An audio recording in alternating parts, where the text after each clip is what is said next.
నీవేనయా శివా, మూలము నీవేనయా శివా, ఆది దైవము నీవయ్యా,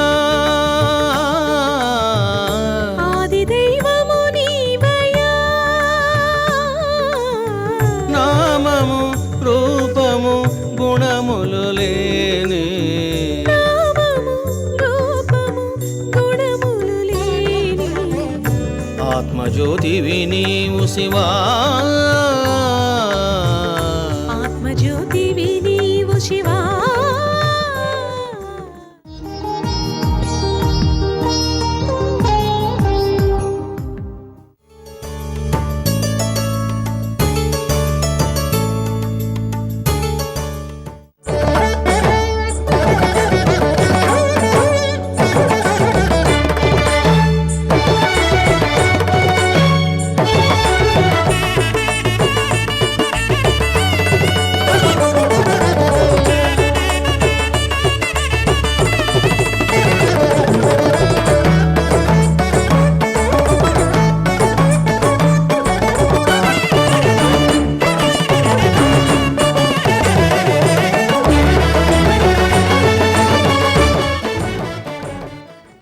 మహర్షులు ఏం బోధించారో అవంతా నువ్వు అర్థం చేసుకో, నువ్వు అవన్నీ శ్రవణం చెయ్యి.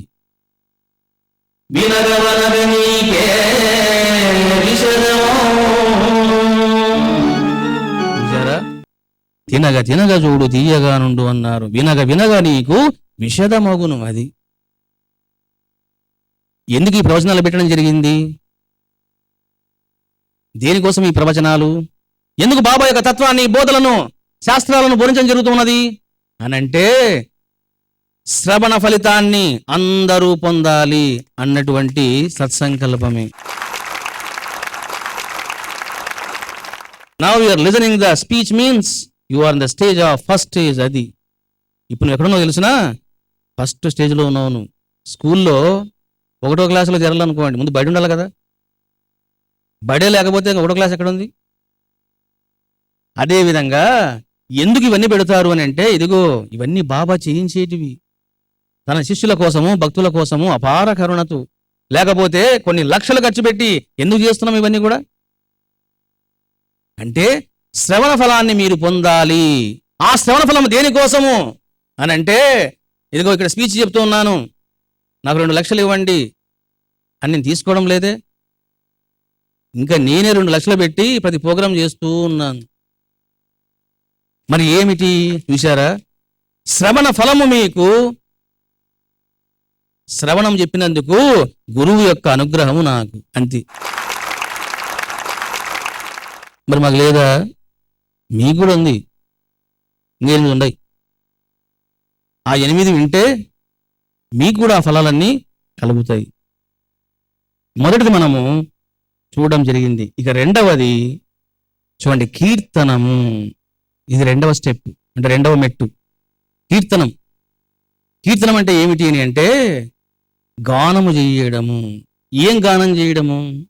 ఒక దైవం యొక్క గాని, ఒక గురువు యొక్క గాని మహిమలను, లీలలను, గుణాలను, కళ్యాణ గుణాలను, వాళ్ళు చేసిన మహిమలను నీవు గానం చేయడాన్ని ఏమంటారంటే కీర్తనము అని అంటారు. చూడండి, త్యాగరాజస్వామి, పురందరదాసు, అన్నమయ్య, తులసీదాసు, కబీర్దాసు, భక్త తుకారాం, నామదేవుడు, జ్ఞానదేవుడు, వీళ్ళంతా కూడా అద్భుతమైన గానం చేశారు. ఎన్నో కృతులు, పాటలు రచించడం జరిగింది. దేనికోసం తెలుసునా? ఇదిగో 2వ స్టెప్ ఎక్కడానికి కీర్తనం.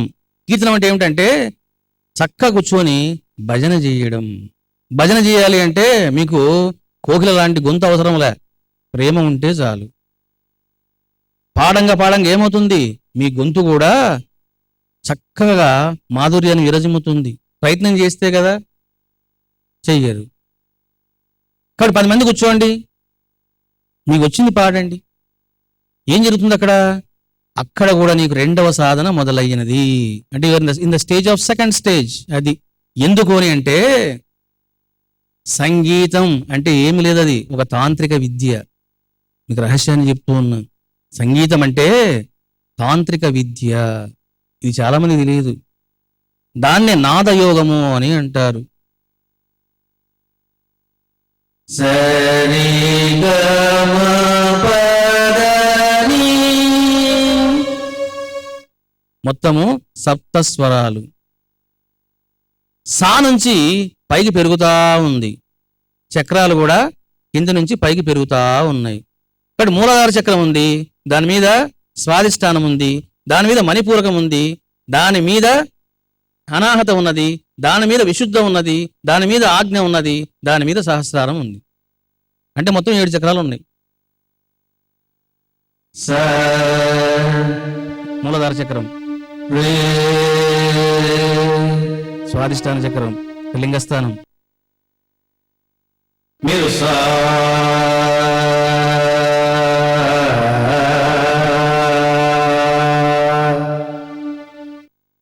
ఎవరికైనా నడుము నొప్పి ఉన్నప్పుడు, బ్యాక్ పెయిన్ ఉన్నప్పుడు, లేకపోతే మీకు ఏదైనా ప్రాబ్లం ఉన్నప్పుడు కూర్చొని ఏం లేదు మీరు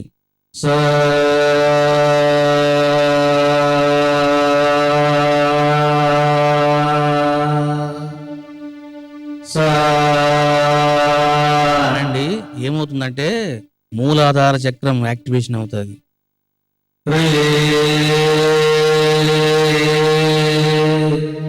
ఏమంటే నాకు 60 ఏండ్లు వచ్చినా నాకు ఇంకా ఈ స్త్రీ సాంగత్యం పోలేదండి, ఈ కామపిశాచం ఎప్పుడు పోతుందండి, 60 ఏండ్లు వచ్చినా నాకు ఈ బుద్ధి పోవడం లేదండి. వాళ్ళంతా ఏం చేయాలంటే కూర్చోవాల, ఒక వైట్ క్లాత్ వేసుకొని కూర్చోవాల.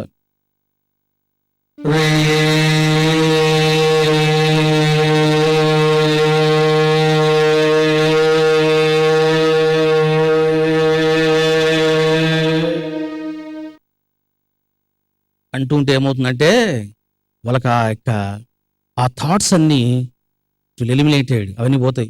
ఇవన్నీ రహస్యాలు మీకు ఎవరు చెప్పరు, చెప్తున్నా మీకోసమని. ఎందుకంటే దాచుకొని ఏం చేస్తారు, కనీసం చెప్తేనే బాగుపడతారు. కాబట్టి ఎవరైనా రీ అంటున్నది అనుకోండి, ఇంకన్నీ చెప్పకండి. నీకు తెలుసా, నీకు మోహం ఉందా, కూర్చో అను రే అని. ఇంకో ఇదే వద్దు, నీ సంగతి నువ్వు చూసుకో.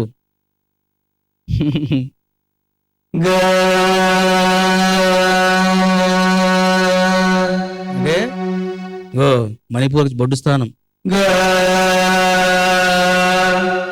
కొంతమంది చూడండి, తిన్నది అరగదు, నిద్ర పట్టదు, అల్సరు, యాసిడిటీ, ఎన్నెన్నో ప్రాబ్లమ్స్ ఉంటాయి వాళ్ళకు. కొంతమందికి ఆకలే వేయదు. ఇలాంటి వాళ్ళు ఏం చేయాలంటే కూర్చోవాల.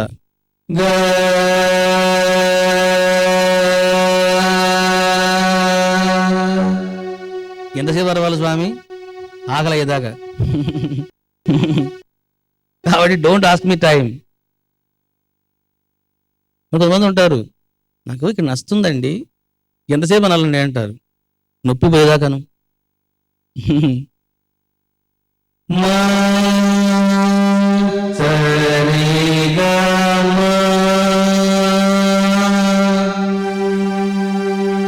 అనాహత చక్రం.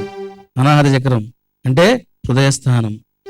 ఎవరికైనా బీపీ ఉన్నా, షుగర్ ఉన్నా, ఆయాసం ఉన్నా ఏం చేస్తారంటే కూర్చోండి. ఒకేసారి మా అనలేరు కాబట్టి మా పట్టుకోండి. ఇప్పుడు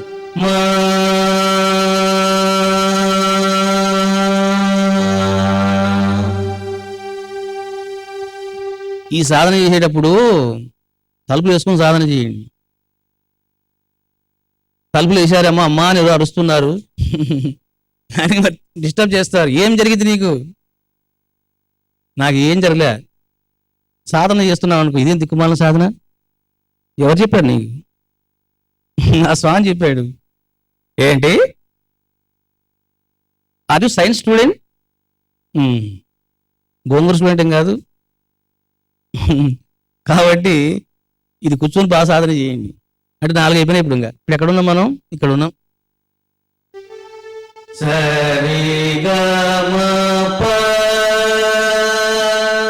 చూసారా, ఈ పా అనేటప్పుడు మీరు అబ్జర్వ్ చేస్తే ఆటోమేటిక్ గొంతు పైకి వెళ్తుంది. చూసారా, నోరు పైకి పోయింది. అంటే విశుద్ధ చక్రం. ఎవరికైనా బాగా గొంతు నొప్పి ఉందనుకోండి, ఏమండి నేను ఎక్కువ అబద్ధాలు చెప్తానండి, నా కోపం ఎక్కువ అండి, నా కోపం వస్తే బలగొడతానండి మా భార్యను. ఇలాంటి వాళ్ళు ఏం చేస్తారంటే కూర్చోవాల.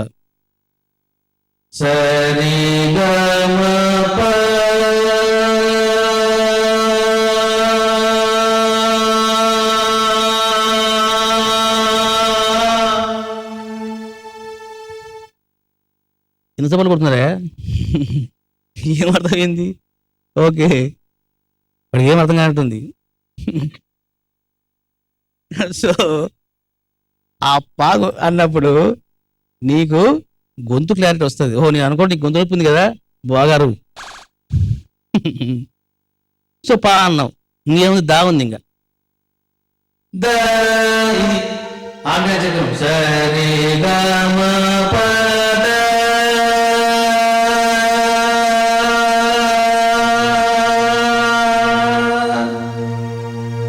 మీకు తలకాయ నొప్పి ఉన్నా, మనసు అశాంతిగా ఉన్నా, తిక్కగా ఉన్నా కింద కూర్చోండి.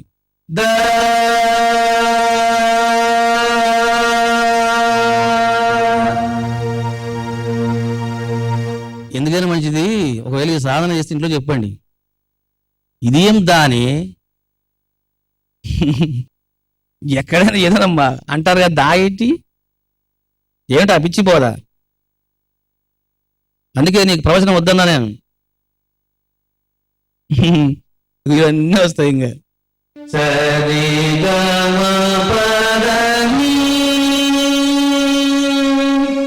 సహస్రారం అయిపోయింది. ఇంకా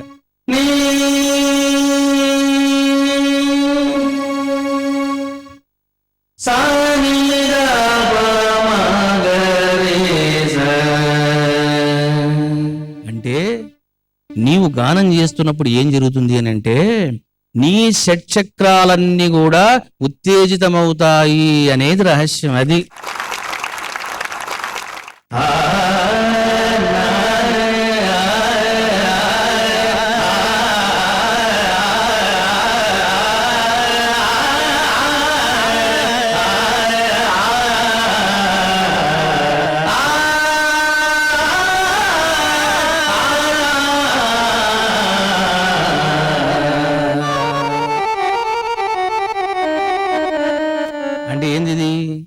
చూసారా, అంటే ఎన్నో స్వరస్థానాల్లో నా చక్రాలను కూడా కదిలిపోయినాయి. ఎందుకు ఆ శివరంజన రాగం వాయించినప్పుడు ఏడుపు వచ్చింది. చూసారా, చాలా మంది విద్వాంసులు ఏమంటారంటే, లేదండి ఆ రాగంలో విషాదం ఉంది అంటారు.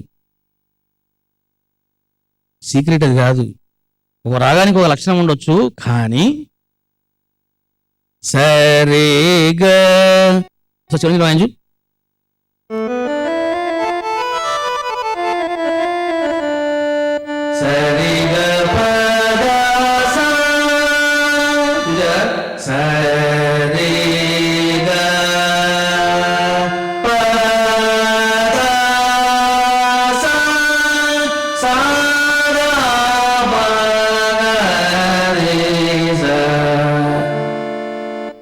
ఎప్పుడైతే నువ్వు ఇలా పాడుతూ ఉంటావో ఒక్కొక్క రాగానికి ఒక పవర్ ఉంటుంది. అది రహస్యం, పవర్ ఉంటుంది.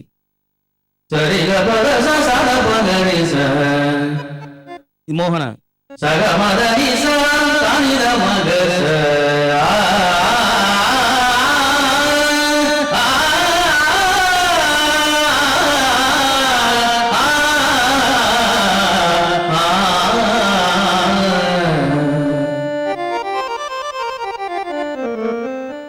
ఇవాళ స్పీచ్ చెప్పలా లేడు, మొత్తం పాటలు పాడలాగా స్వామి. ఇదిగో ఈ సాధన చేయండి. మీకు ఎందుకు చెప్తున్నానంటే, ఇఫ్ యు సింగ్, అది నువ్వు సీక్రెట్ తెలుసుకోవాలా. కొన్ని భజన చేస్తుంటారు, రాముడు వచ్చాడు రంగన్న, రాముడు వచ్చాడు రంగన్న అని పాడుతుంటారు. బానే ఉంది. అక్కడ ఏమవుతుందంటే దేహం ఊగుతా ఉంది. రాముడు వచ్చాడు, రాముడు వచ్చాడు, రాముడు వచ్చాడు చిన్నయ్య అంటే అక్కడ ఏం జరిగింది? దేహం ఊగుతా ఉంది. ఊగాల్సిన దేహం కాదు, మనసు ఊగల. చూసారా, మనసు ఊగడం వేరు, దేహం ఊగడం వేరు. చూడండి, వెస్టర్న్ మ్యూజిక్కి మన కర్ణాటక మ్యూజిక్కి చూడండి ఏం డిఫరెన్స్ అంటే, మన క్లాసికల్ మ్యూజిక్ అంతా కూడా మనసు మీద పనిచేస్తుంది. వెస్టర్న్ మ్యూజిక్ అంతా ఏం చేస్తుందంటే దేహం మీద పనిచేస్తుంది. ఇది రహస్యం. నేను వాయించే పాట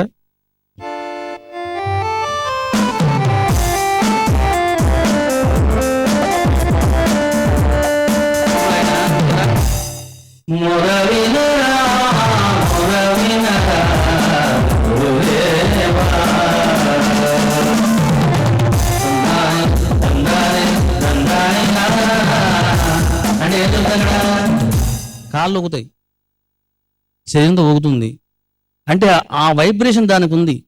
అదే గనక మొర వినరా, ఒరే నువ్వు లెగరా, చూసారా, ఎప్పుడైతే మొర వినరా, ఏ మొర వింటే అదే. చూసారా, రెండు నేను చేసిన పాటలే. ఏముండాలంటే అది మసాలా, ఇదేంటో మరి తెలియదు. కాబట్టి అందుకే నేను ఇప్పుడు ఈ మధ్యలో ఏం చేస్తున్నానంటే అన్ని వెస్టర్న్ చేస్తున్నా. అసలు క్లాసులు మర్చిపోయాను నేను కూడా. ఎందుకంటే నాకు నాకు బాగుండయి. ఎందుకంటే కొంతమంది వాడు ఏదో వింటాడు పోవం. ఆ మ్యూజిక్లో ఏముంటుందంటే వాడు దేహం ఉంది, దేహం తర్వాత మనస్సు. ముందు ఏం చేస్తుంది, దేహం ఎంజాయ్ చేస్తుంది. ఈ రకంగా కీర్తనం చేస్తే ఏమొస్తుందో మనం చూసాం. ఇక మూడోది ఏంటయ్యా అంటే స్మరణం. స్మరణం అంటే ఏమిటి? చాలా చింత. చాలా మంది చూడండి, స్మరణం అంటే ఏమనుకుంటారంటే జపము అనుకుంటారు. ఓం నమ శివాయ, ఓం నమో నారాయణాయ, ఓం దేవై నమః అనుకుంటూ ఉంటారు. దీని యొక్క ప్రభావం చాలా తక్కువ. ఎందుకు అని అంటే ఆ జపం ఎవరు చేస్తున్నారు? మనసు చేస్తూ ఉంది. ఆ మనసు ఎలా చేస్తుంది? అన్యాచురల్గా చేస్తూ ఉంది. అది న్యాచురల్గా చేయడంలా. ఒక వ్యక్తి తాను ఎంతో ప్రేమించినటువంటి భార్య గురించి చింతన చేస్తూ ఉన్నాడు. ఏంటది? అది కూడా స్మరణమే, అది కూడా జపమే. చూసారా, తాను ఎంతో ఇష్టపడి పెళ్లి చేసుకున్నాడు అమ్మాయిని. ఇప్పుడు ఆఫీసులో కూర్చున్నాడు, ఆ అమ్మాయి గురించి చింతన చేస్తూ ఉంటాడు. పెన్ను కదులుతూ ఉంటుంది. ఎప్పుడు ఆరవుతుందా, ఎప్పుడు ఆమెతో మాట్లాడతానా, ఎప్పుడుతో నేను కలిసి తిరుగుతానా అనుకుంటూ ఉంటాడు. What is that thing? చూసారా, జపం. అది అంటే మనసులో ఎవరున్నారు? ఒక స్త్రీ ఉన్నది. ఏం జరుగుతున్నది? స్మరించడం జరుగుతున్నది. ఎలా జరుగుతున్నది? It is naturally with heart. అది ఆ విధంగా దైవం మీద, గురువు మీద రావాలి. దాన్ని శాస్త్రీయ పరిభాషలో ఏమంటారంటే చూడండి, విరహము అని అంటారు. మనం పాటలు వింటూ ఉంటాం, కొన్ని సినిమాలు కూడా ఉన్నాయి విరహం మీద.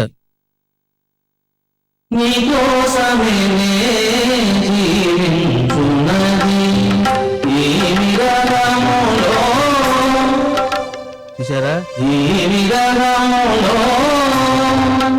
ఏమిటా విరహం? చూసారా, నీ కోసమే నేను జీవించున్నది. ఈ విరహములో what is the meaning of viraha అంటే నీ యొక్క జపములోన, నేను ఎంతో ప్రేమతో నా హృదయంలో చేసిన జపములోన అని మనం ఎన్నెన్నో వింటూ ఉంటాం. ఇటువంటిది ఎక్కడ రావాలి? గురువు మీద రావాలి, దైవం మీద రావాలి. ఈశ్వరుడి వలె నామతిని మార్చివేసే,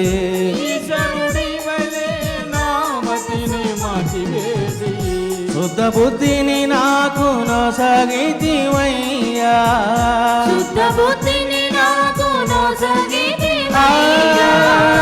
ఈశ్వరుడి వలె నామతిని మార్చివేసే,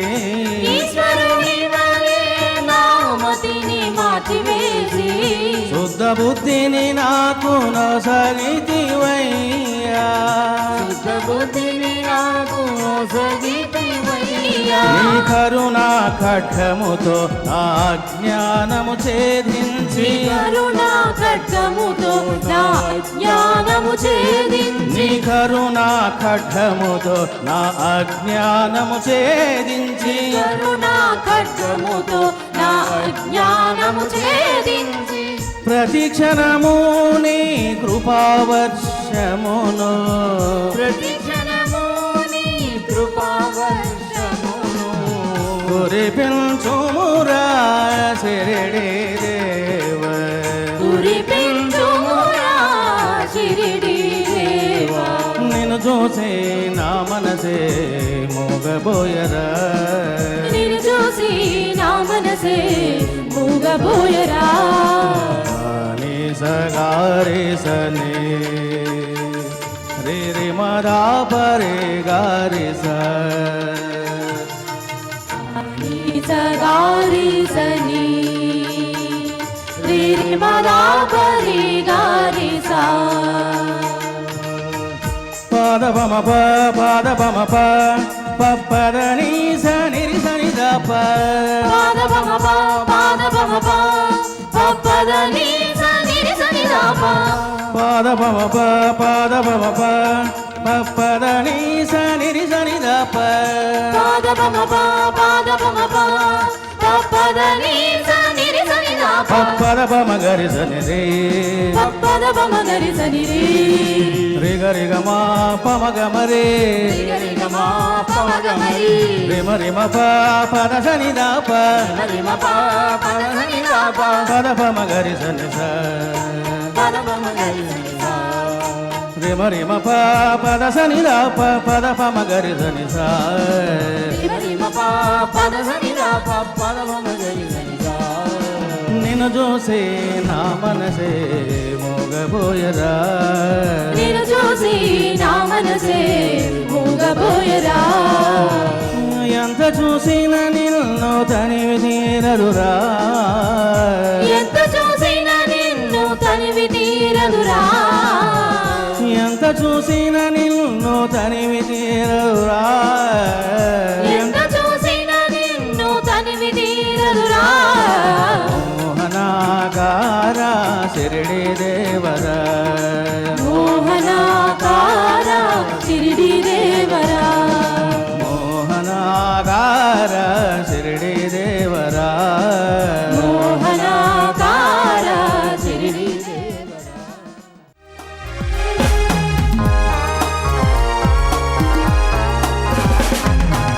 నీ కరుణా కటాక్షముతో నీ కరుణా కటాక్షముతో పరమశివుని చూపితివి పరమశివుని చూపితివి శివావతార శిరిడి సాయి దేవా శివావతార షిరిడి సాయి దేవా నీ కరుణా కటాక్షముతో